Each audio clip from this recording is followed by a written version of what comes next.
এই প্রথমবারের মতো নতুন জামাই আমার বাড়িতে আসলো, আর নতুন জামাই বাড়িতে আসা উপলক্ষে কি কি রান্না করলাম, কি কি আয়োজন করলাম তা নিয়ে থাকছে আজকের ব্লগ ভিডিওটি। আপনারা যে যেখান থেকে দেখছেন শেয়ার করে দিবেন প্লিজ, আর অবশ্যই লাইক কমেন্ট এন্ড ফলো দিয়ে পাশে থাকবেন। সো হ্যালো এভরিওয়ান, আসসালামু আলাইকুম। আশা করি সবাই ভালো আছেন। আমার আজকের ব্লগটি কে কোথা থেকে দেখছেন তা কমেন্ট করে জানাবেন। তো বাড়িতে যেহেতু নতুন জামাই এসেছে, তাহলে তো একটু ভালো মন্দ রান্না করাই যায়। আফটার অল নতুন জামাই বলে কথা, নতুন জামাইটি কিন্তু আমার ছোট বোনের জামাই, আমাদের বড় 3 বোনের আদরের ছোট বোন বলে কথা। তাই নতুন জামাই আসা উপলক্ষে বেশি দেরি করলাম না, চলে গেলাম রান্না করতে। সব রান্নাগুলো একা হাতে করে নিলাম। প্রথমে এখানে রান্না করে নিলাম চিকেন রোস্ট। চিকেনটাকে প্রথমে আমি ভেজে নিয়েছি।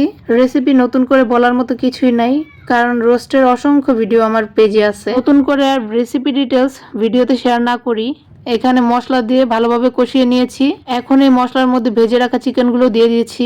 সাথে কিন্তু অনেকগুলো কাঁচামরিচ মাঝখান থেকে চিড়ে দিয়ে দিয়েছিলাম। অনেকদিন ধরে বোনকে বলতেছি তার হাজবেন্ডকে নিয়ে আমাদের বাসায় আসার জন্য, তো যেহেতু সে টাইম পায় না তাই এতদিন আসতে পারেনি, আর অনেক রিকোয়েস্টের পর এখন এসেছে। যাই হোক, রোস্টটা রান্না কমপ্লিট করলাম। এখন এখানে রান্না করে নিব ডিম ভুনা। ডিম ভুনার জন্য সমস্ত মশলা কষিয়ে নিলাম। এখানে ডিম ভুনা রান্না শেষে জানতে পারলাম নতুন জামাই নাকি ডিম ভুনা পছন্দ করে না। এটা শুনে তো আমি পুরাই অবাক। সে ডিম পোচ খাচ্ছে, ডিম ভাজা খাচ্ছে, অথচ ডিম ভুনা খায় না। এটা কেমন কথা হলো? যাই হোক, অবাক হয়ে লাভ নেই। এক একজনের খাবারের রুচি এক এক রকম, যার যেটা ভালো লাগে সে সেটাই খায়। আর আমার হাতে ডিম ভুনা কিন্তু খুব মজা খেতে।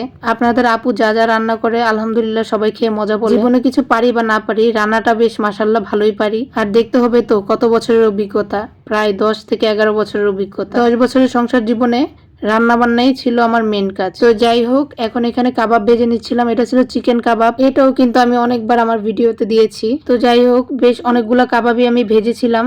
এক এক করে দিয়ে ভেজে তারপর তুলে নিচ্ছিলাম। আর এই কাবাবটা খেতে খুব বেশি মজা হয়। অনেকেই আছে যাদের অনেক বেশি অ্যালার্জি জনিত সমস্যা, তারা হচ্ছে গরুর মাংসের কাবাব খেতে পারে। তারা কিন্তু এইভাবে চিকেন কাবাব বানিয়ে খেতে পারেন, বেশ মজা হয় খেতে। এখন পাশের চুলায় আমি আবার গরুর মাংসটা রান্না করে নিয়েছি। একদম কাঁচামরিচ দিয়ে ঝাল ঝাল করে রান্না করেছি। এখানে কোনো হলুদ বা অন্য কোনো মশলা দিইনি, শুধুমাত্র কাঁচামরিচ দিয়ে রান্না করেছিলাম আমি এই গরুর মাংসটা। আর এইভাবে রান্না করলে দুর্দান্ত মজা হয়। এরপর পাশের চুলায় এই সবজি রান্না করে নিয়েছি।